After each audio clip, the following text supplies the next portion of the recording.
The Little Bookroom by Eleanor Farjeon. Westwoods. As the young king of Workaday finished writing the last word of his poem, Selina the housemaid knocked on the door. "What is it, Selina?" called the king impatiently. "Your ministers want you," said Selina. "What for?" said the king. "They didn't tell me," said Selina. "I'm busy writing," said the king. "At once, they said Selina. "Well, go and tell them I've got my stairs to do." The king groaned, put down his pen, and came out. As he went downstairs, Selina said, "While you're seeing the ministers, I could do your room, I suppose." "Yes, but don't touch the desk, please. I always have to tell you." Selina only said, "Oh, all right. Mind the stair rods." "How can I? They aren't there." "That's why," said Selina. "Sometimes I think Selina has no sense," said the young king to himself, and he wondered, as he often did, whether he oughtn't to give her notice. Then he remembered, as he always did, that she was a waif and stray who had been found at the age of 1 month on the steps of the orphanage, where they had brought her up and trained her for service. When she was 14, she had come to the palace with a tin box of clothes, and there she had been for the last 5 years, working her way up from the scullery to the best bedrooms. If the king gave her notice, she would never get another place and would have to go back to the orphanage for the rest of her life. So he gave her a cross look instead and trod carefully down the stair-rod-less stair carpet to the stateroom. The kingdom of Workaday wanted a queen, and his ministers had come in a body to tell the young king so. "And of course," said they, "she must be a princess." "What princesses are there?"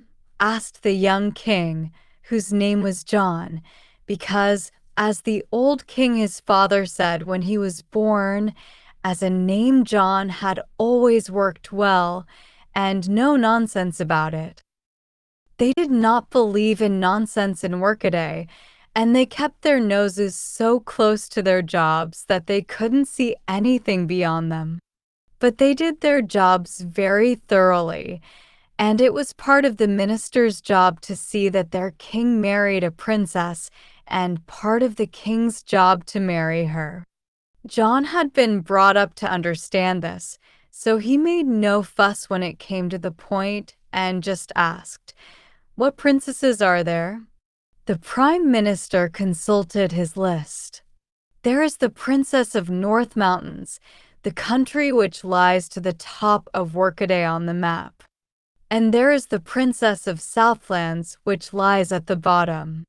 And there is the Princess of East Marshes, which lies on the right-hand side. Your Majesty might woo any of these." "And what about Westwoods, that lies on the left?" asked John. "Is there no Princess of the West?" The ministers looked serious. "We do not know, Your Majesty, what lies in the West, for no one within man's memory has ever passed the fence that stands between us and the country beyond. For all we know, Westwoods is a desolate waste, inhabited by witches.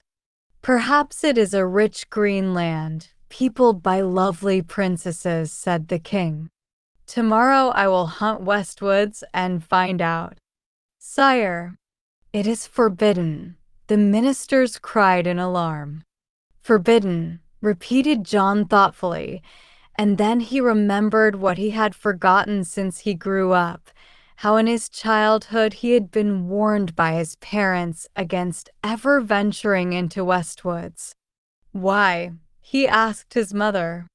"They are full of danger," she had told him. "What danger, mother?" "That I can't tell you, because I don't know," said she.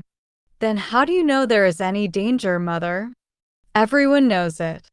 Every mother in the land warns her child of it, as I am warning you. There is something very strange in Westwoods. Perhaps it isn't dangerous, though, said the prince, as he then was, and the strange thing in Westwoods that nobody knew stayed in his thoughts, and he longed for it.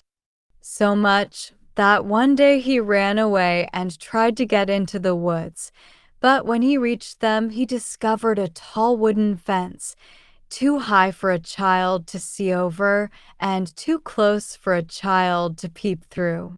It hid the whole of that side of Westwoods which touched his father's kingdom. All along this fence, which looked as old as time, children were prying and peeping, stooping low and standing on tiptoe, trying to find a crack, trying to be taller. The little prince, too, stooped and peeped and strained and peered. But all in vain, the fence was built too high and knit too close. He went back to the palace full of bitter disappointment and sought his mother. "Who put the fence round Westwoods, mother?" he asked. "Oh," she cried in dismay, "have you, too, been there?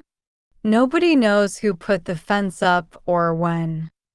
It is out of man's memory. I want it pulled down," said the prince. "It is there to protect you," said she. "Protect me from what?" asked the little prince.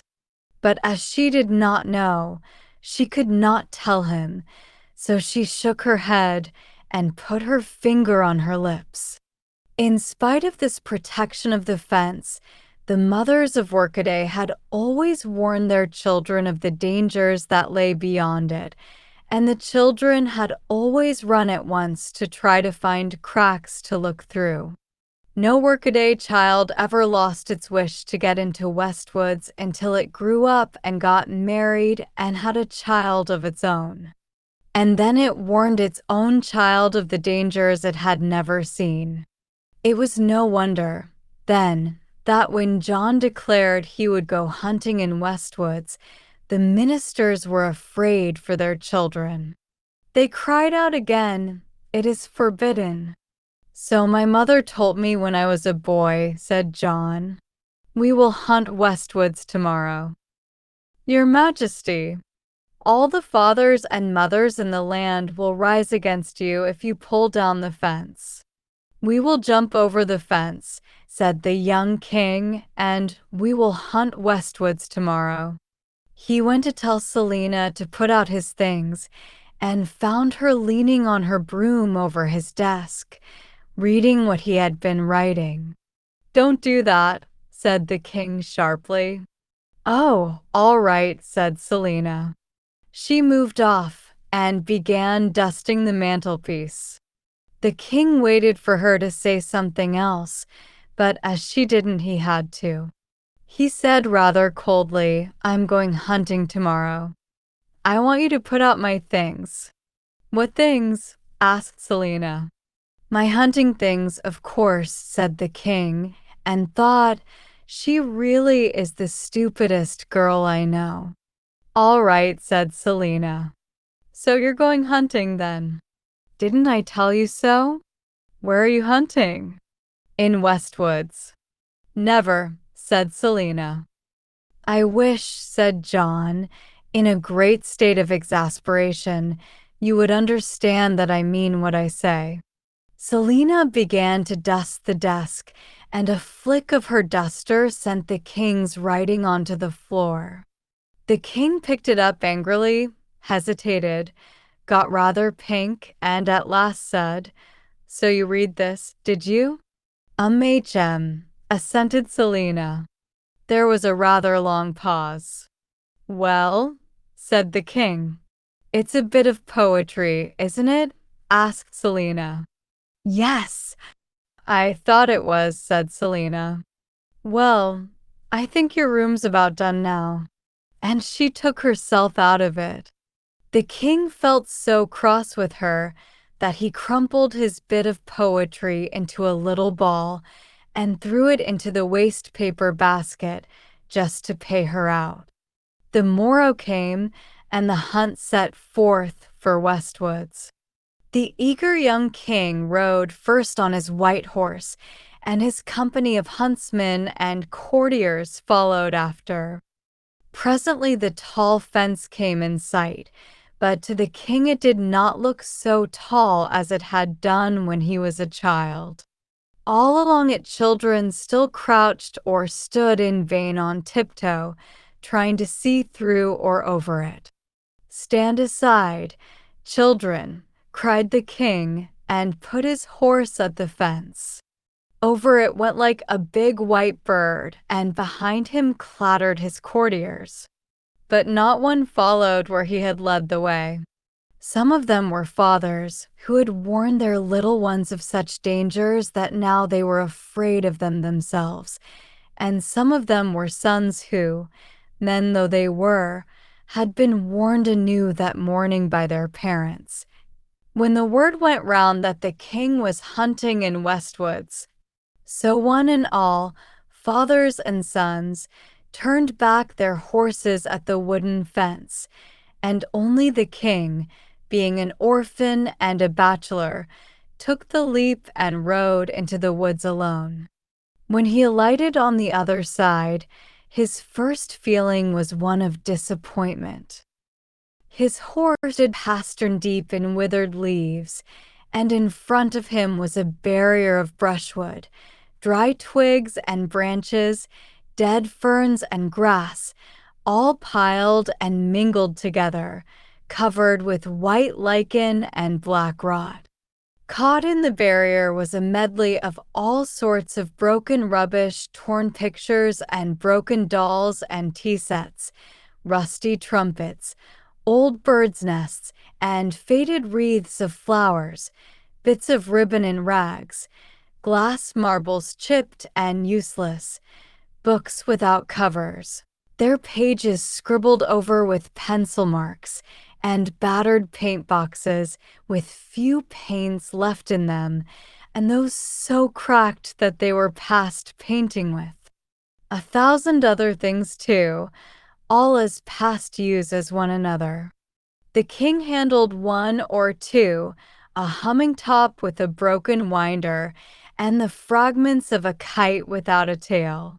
He tried to spin the top and fly the kite, but without success. Rather annoyed and greatly puzzled, he rode through the barricade of rubbish to see what was on the other side. It was nothing but a waste of flat gray sand, as flat as a plate and like a desert in size. Flat as it was, he could not see the end of it, and though he rode across it for an hour, he came to nothing different, near or far. Suddenly he was seized with fear of riding on forever in this nothing, and looking behind him found that he could only just discern the barrier he had left, as faint as a shadow in the distance. Suppose he lost sight of that too. He might never find his way out of the waste again. In a panic, he turned his horse's head, rode for the barrier as hard as he could, and in another hour had landed, with a sigh of relief, on the workaday side of the fence. The children plastered against it saw him coming and shouted with glee. "What did you see? What did you see?" "Nothing but an old rubbish heap," said John. The children looked at him doubtfully. "But what's in the woods, then?" asked one. "There aren't any woods," said the king. The children looked at him as though they did not believe him, so he rode to the palace where his ministers hailed him with joy. "Thank heaven you are safe, sire," they cried, and then, just like the children, they asked, "What did you see?" "Nothing and nobody," answered John. "Not a single witch? Nor a solitary princess. So tomorrow I will go to North Mountains and begin my wooing." He went upstairs and told Selina to pack his trunk. "Wherefore?" asked Selina. "North Mountains, to see the princess," said the king. "You'll want your fur coat and your woolly gloves," said Selina, and went to see about them. The king thought his poem might come in useful too, but on looking in his wastepaper basket, he found that Selina had emptied it. This made him so cross that when she brought him his glass of hot milk the last thing, he wouldn't say good night to her. When John arrived in North Mountains, he was surprised to find that nobody came out to meet him. Word had been sent in advance, and King's visits were not so frequent as to be taken for granted, thought John. It was very cool. It was more than cool, it was chilling.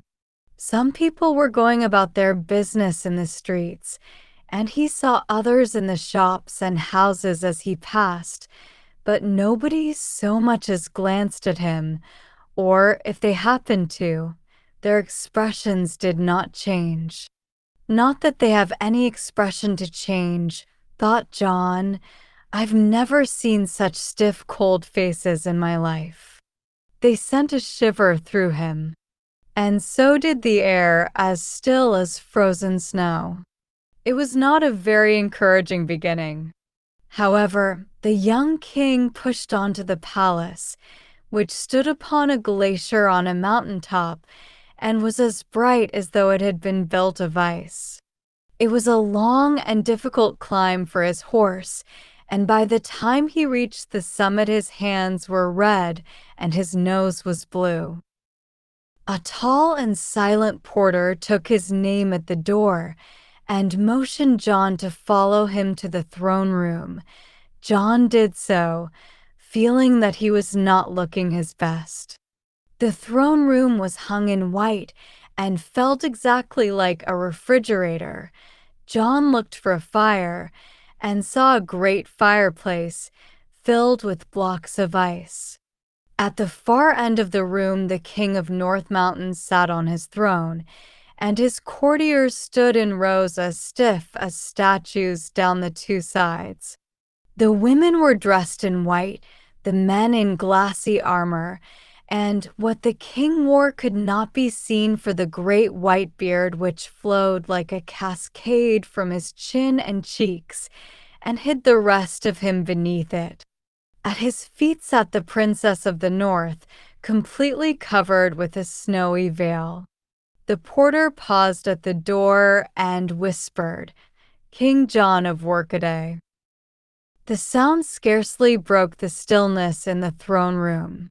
Nobody stirred or spoke. The porter withdrew, and the young king stepped into the room. He felt exactly like a piece of mutton being put into cold storage. However, there was no help for it, so he plucked up his courage and slid to the foot of the king's throne. He did not mean to slide, but the floor was iced, and he was obliged to. The old king looked coldly and inquiringly at the young one. John cleared his throat once or twice and managed to whisper, "I have come to woo your daughter." The king made the least gesture of the head towards the princess sitting at his feet. It seemed to signify, "Woo her, then." But for the life of him, John couldn't think how to begin. If only he could remember his poem. He made a desperate effort to do so, but with poets, the first inspiration is everything.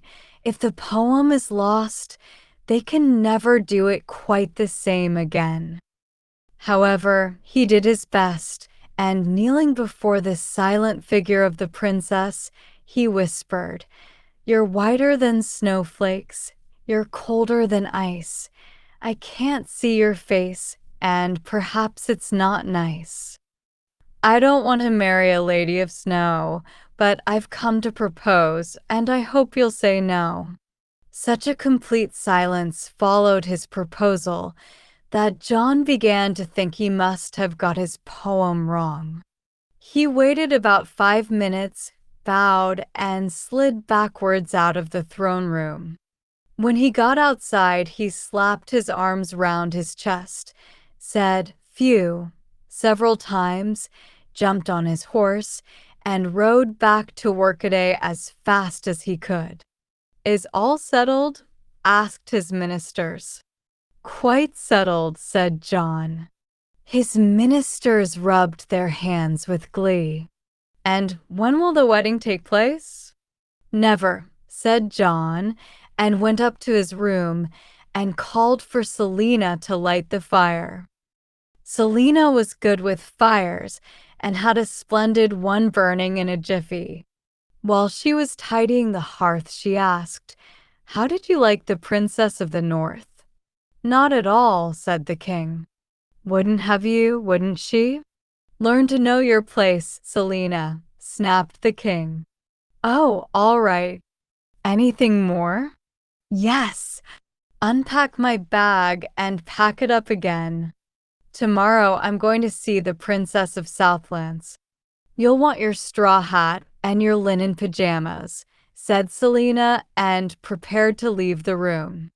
But the king said, Selina, she paused at the door. By the way, Selina, do you remember how that bit of poetry went that you read of, mine?" "I've got too much to do to trouble myself to learn poetry," said Selina.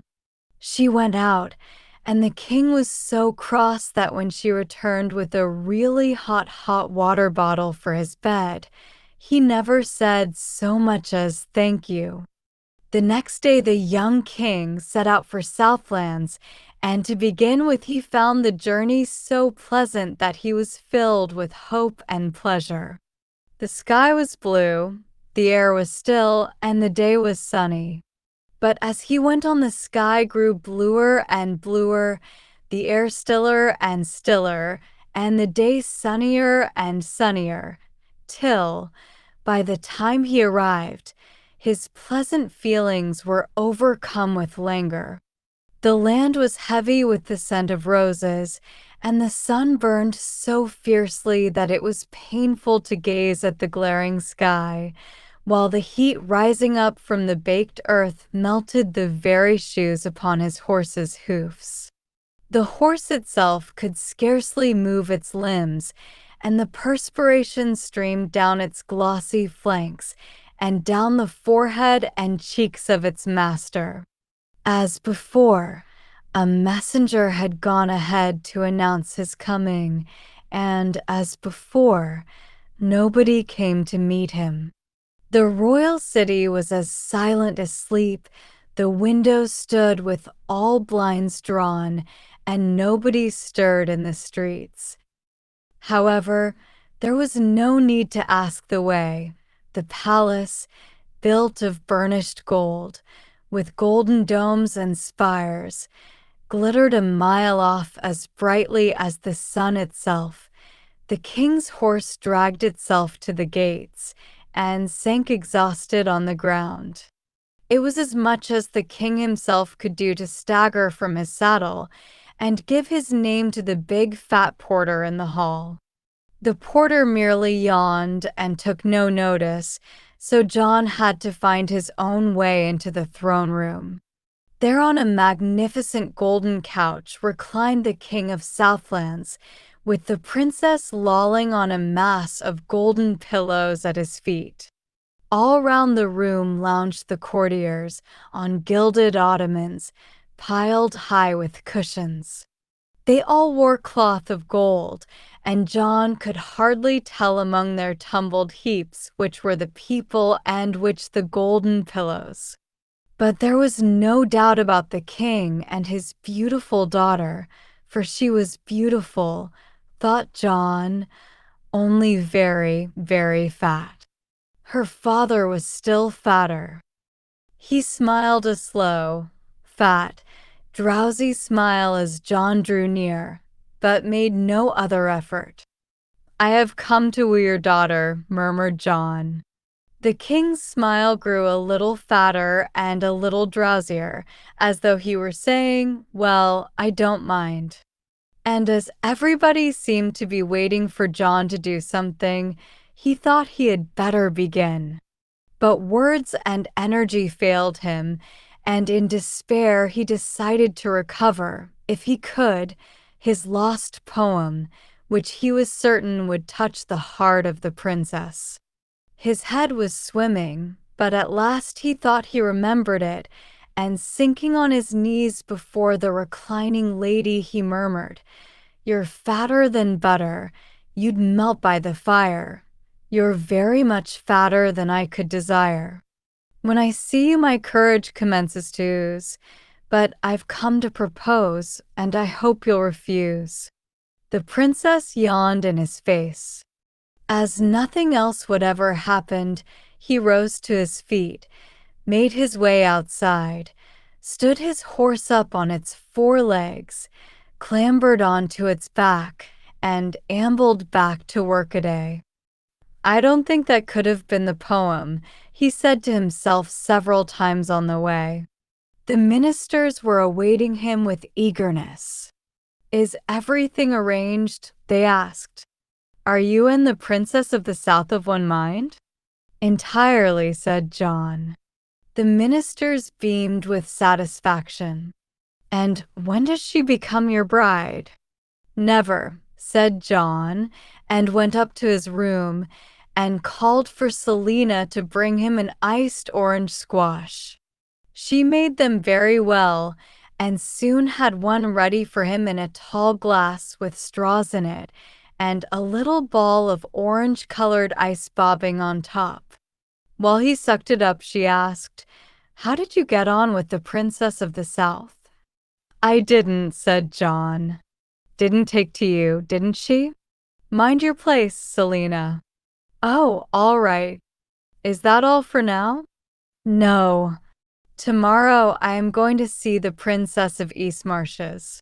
"You'll want your galoshes and your mackintosh," said Selina, picking up his bag and preparing to take it away. "Wait, Selina," said the king. Selina waited. "Where do you put what you find in my wastepaper basket?" "It goes in the dustbin," said Selina. "Has the dustbin been emptied this week?" "I sent for the dustman on purpose," said Selina. "It seemed extra full of rubbish." Her answer vexed the king so much that when she came in to tell him she had got everything ready in the bathroom for a nice cold shower, he just drummed on the window with his back to her and hummed a little tune as though she wasn't there. The journey to East Marshes was a very different one from those to North Mountains and Southlands. As the road shortened, the young king was met by a harsh and noisy wind that nearly blew him out of his saddle. It seemed, indeed, to be an assembly of winds, all blowing and bellowing, cutting and buffeting, roaring and whistling at one and the same time. They beat the branches of the trees against each other and knocked down posts and hoardings.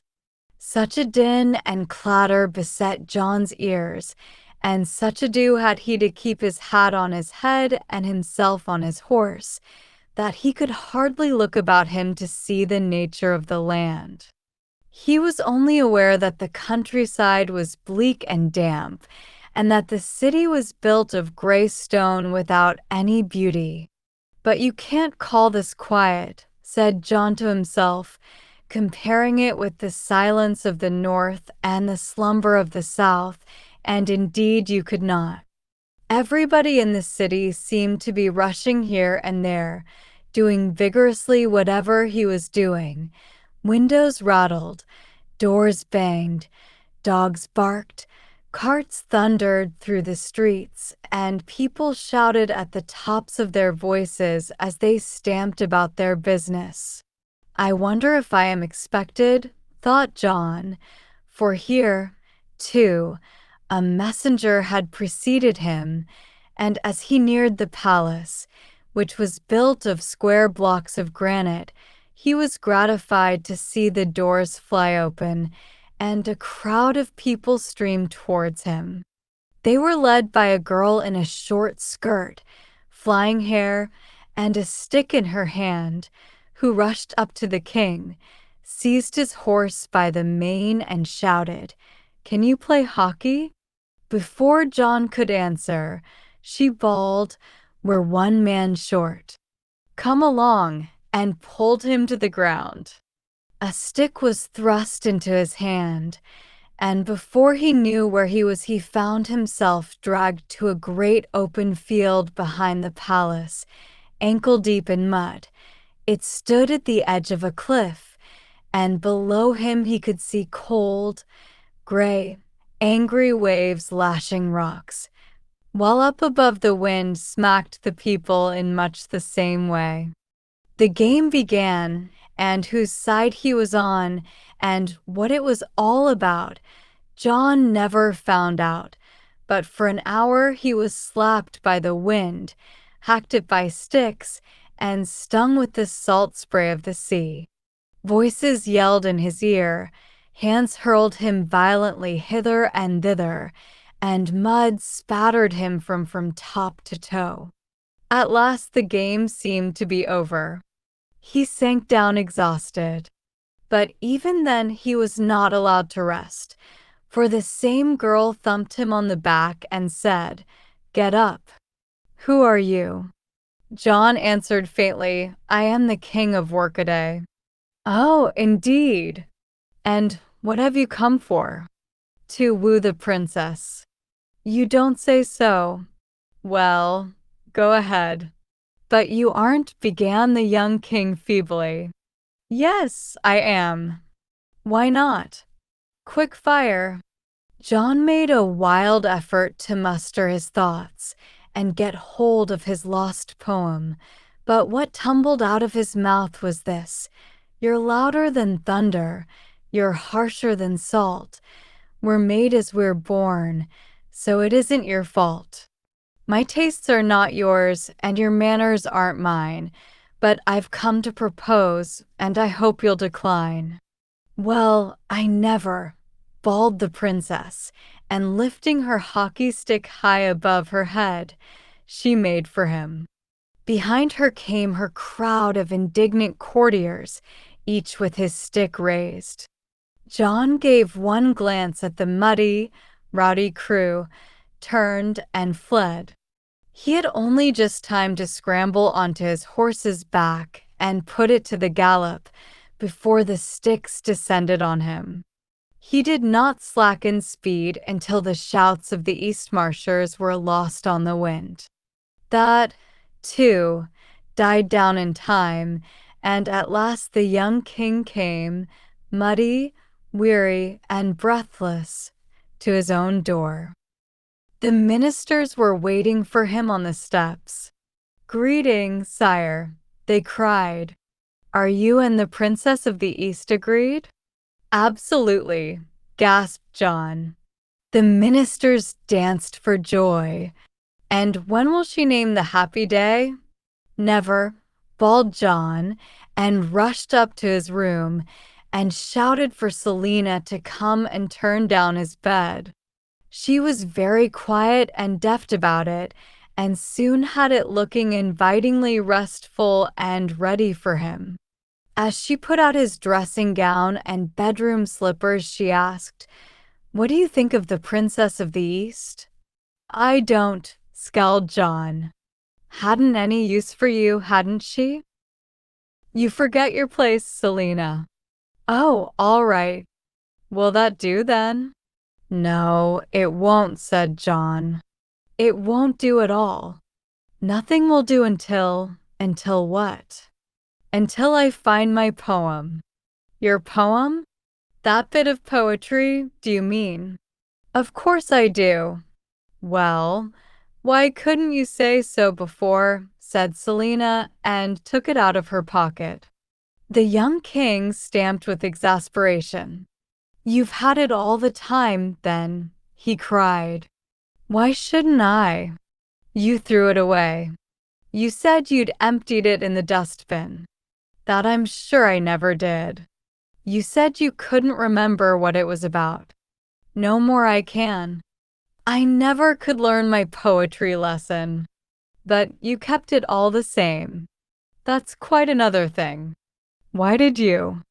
That's my business. A nice way to treat your work, said Selina severely. A person that can't respect his work doesn't deserve to do any. I do respect it, Selina, said the young king.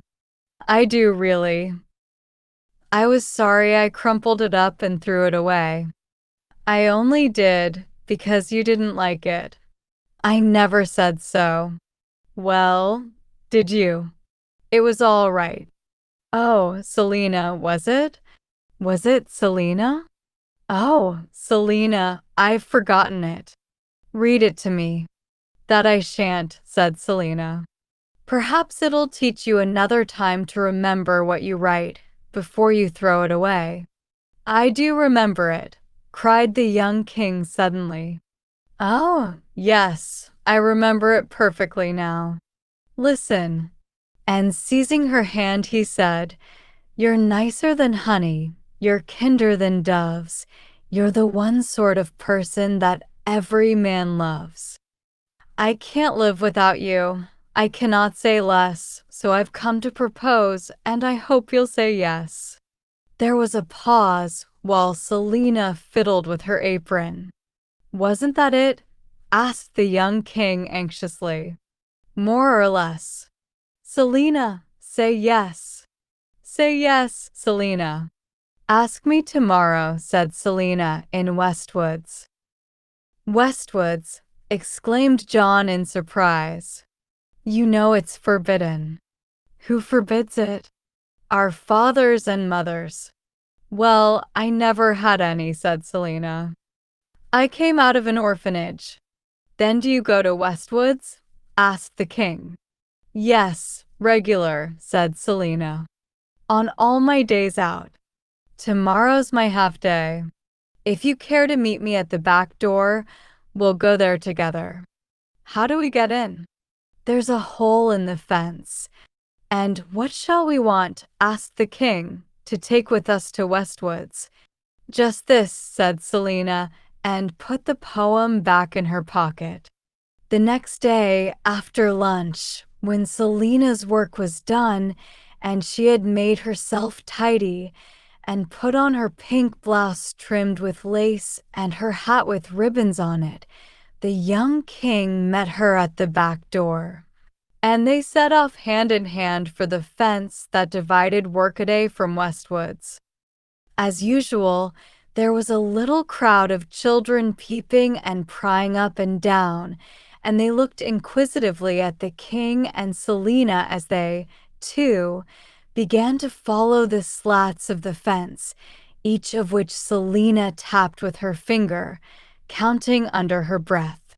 It was so odd to see these grown-ups behaving just like themselves that the children all trooped after them to see what would happen next. But the king and Selina were much too excited to notice. When they came to the 777th slat, Selina said, Here it is, and slipped her finger through a hole in the wood and nicked down a little catch on the inside. The slat swung back like a narrow door, and Selina and the king squeezed through, and all the children squeezed after them.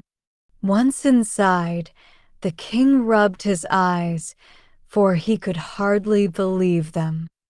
There, as before, was the barrier of branches, leaves, and flowers, but the branches were living and full of singing birds, the leaves were growing and full of happy light, and the flowers, oh, he had never seen or smelt such flowers before. It was easy to find a way through the flowers and leaves to what lay beyond, for Selina led him by the hand. And once again the king rubbed his eyes, for instead of a gray stretch of desert sand, the greenest of swards lay stretched before him, filled with gay streams and waterfalls and groves of flowering trees. Among the groves stood little brown cottages and milk-white temples. The mossy earth was blue with violets. Birds of every feather flew in the air. Dappled fawns drank at the streams, and squirrels gamboled on the sward. And nothing seemed to fear John or Selina or the crowd of children.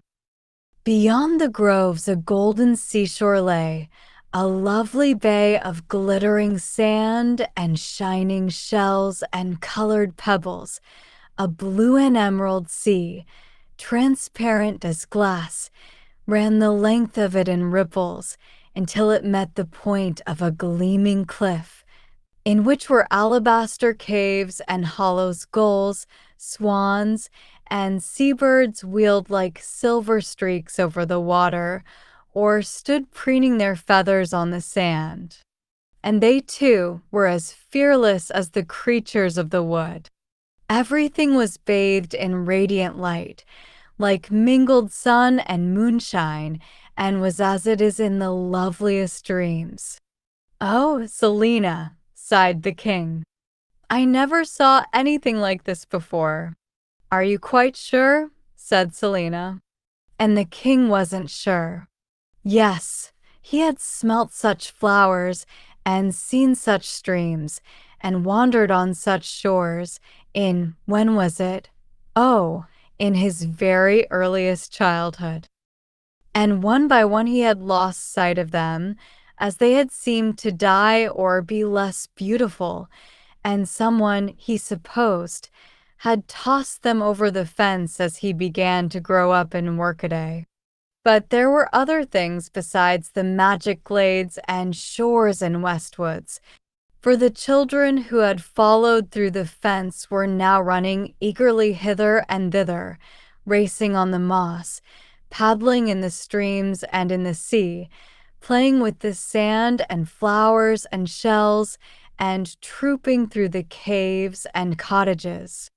And out of these they came running again with a multitude of treasures, dolls and trumpets, tea sets, picture and story books, such dolls as beautiful as fairies, trumpets that sounded like the clarions of angels, tea sets that filled themselves with feasts for kings, books from whose covers sprang elves and heroes to be the children's playfellows. At sight of them, he gave a shout, as though he remembered something else he had forgotten. He, too, rushed into a little temple near at hand, and came out with his first humming top. He set it spinning on the grass, and it gave forth music as lovely as the murmur of the lullabies his mother had sung before he was born. "Oh, Selina," cried the king, "why did our parents forbid us to come here?" "Because they'd forgotten," said Selina, "and only knew that in Westwoods there is something that is dangerous to Workaday." "What is it?" asked the king. "Dreams," said Selina. "Why did I not see all this when I came before?" asked the king. "Because you didn't bring anything or anyone with you." "And this time I've brought my poem," said the king. "And me," said Selina. The king looked at Selina for the first time since they had entered Westwoods, and he saw that she was the most beautiful girl in the world, and that she was a princess. There was a light in her eyes and on her hair and in her look that he had never noticed in anybody else, or even her, till now. Her smile was so lovely, the touch of her hand so gentle, the tone of her voice so sweet, that they made his head swim. And she was wearing such beautiful things, a dress like pink rose petals and silver frost, and round her head a sort of rainbow seemed to float. "Selina," said the king, "you are the most beautiful girl in the world." "I am," said she, in Westwoods. "Where is my poem, Selina?" She gave it to him, and he read aloud, "I know you are sweeter than grass fields in June, and bright as the single star watching the moon. I long for my grass, and I dream of my star, though I haven't the faintest idea who you are." "Oh, Selina," cried the king. Are you a princess? Always, said Selina in Westwoods. And will you marry me? Yes, said Selina in Westwoods. And out of it too, cried the king, and seizing her hand, he pulled her after him, through the hedge of birds and flowers, to the other side of the fence. Now, Selina, he said breathlessly, will I what? Marry me, Selina? Oh, all right, said Selina. And she did. And as she had always been good at her work, a very good queen she made him. But on the day of the wedding the king removed for good and all the 777 slat in the fence between Workaday and Westwoods, for any child or grown-up to slip through forever after, unless it had grown too fat, which often happens.